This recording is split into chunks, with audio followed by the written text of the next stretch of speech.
Ağlatan evlilik hikayesi, sonsuz aşkın doğuşu. Kasabanın unutulmuş köşelerinden birinde, her yağmurda içine su alan, çatısı delik deşik, derme çatma bir evde yaşardı Orhan ile Nermin. Orhan, yakışıklıydı. Bakışlarında yoksulluğun izi değil, umudun ateşi parlardı. Nermin ise bir meleği andırırdı güzelliğiyle, ince elleriyle tığ işler, her ilmeğe sabır ve inanç dokurdu. Onlar fakirdi, evet, ama gönülleri saraylardan zengindi. Aşkları, sofralarındaki bir dilim kuru ekmeği bile ziyafete dönüştürürdü. Mahallelinin yardımıyla, yıkık dökük evleri biraz olsun yaşanır hale getirildi. Birkaç komşu kadın, Nermin'e beyaz bir bezden gelinlik dikti. Orhan ise en temiz kıyafetlerini giydi. Kasabanın imamı, onların nikahını kıydı. Ortada ne ihtişamlı bir düğün, ne de gösterişli bir davet vardı. Sadece birbirine sonsuz sevgiyle bağlı iki kalp vardı. Gözlerinde yaşlar, yüreklerinde sonsuz bir mutlulukla evet dediler birbirlerine. Orhan, sabahın ilk ışıklarıyla uyanır, soğuk havada titreyen bedeniyle inşaatlarda amelelik yapmaya giderdi. Nermin, evde sabahtan akşama kadar çeyizlikler işler. Her birini Orhan'ın sevgi dolu bakışlarıyla süslerdi.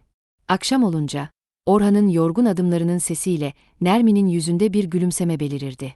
Birbirlerine sıkıca sarılır. Günün tüm yorgunluğunu, acısını ve yokluğunu o an unutuverirlerdi. Onların tek zenginliği, birbirlerine duydukları saf ve koşulsuz aşktı.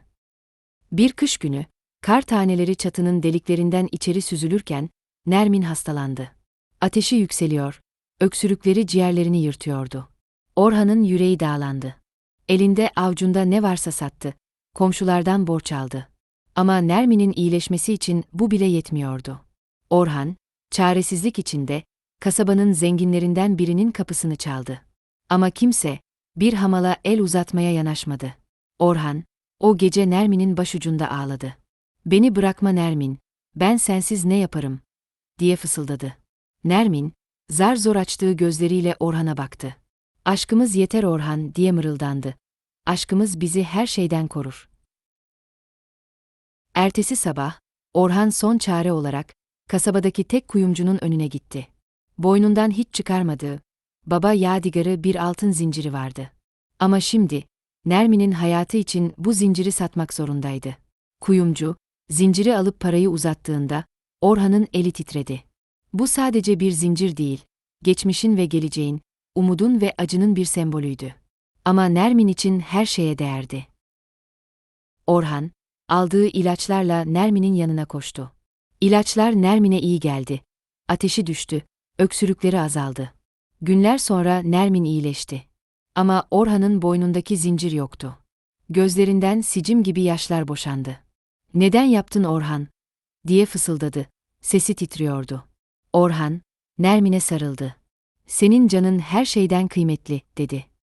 Orhan ile Nermin, kırık çatının altında, yokluğun ortasında, birbirlerine duydukları aşkla sonsuza dek mutlu yaşadılar. Onların hikayesi, zenginliğin parada değil, insan kalbindeki sevginin büyüklüğünde olduğunu gösteren en güzel ders oldu. Ve her duyduğunda, insanların gözünden bir damla yaş süzüldü. Orhan ile Nermin'in aşkı, zamana ve zorluklara meydan okuyan, ölümsüz bir efsaneye dönüştü. Hayata bakış açımızı tekrar gözden geçirmeye iten, bu anlamlı hikayeyi dinlediğiniz için teşekkür ederiz. Paylaşımlarımızdan anında haberdar olmak isterseniz, kanalımıza abone olmayı unutmayın. Başka ibret dolu hikayeleri ele alan yeni videolarda görüşmek üzere.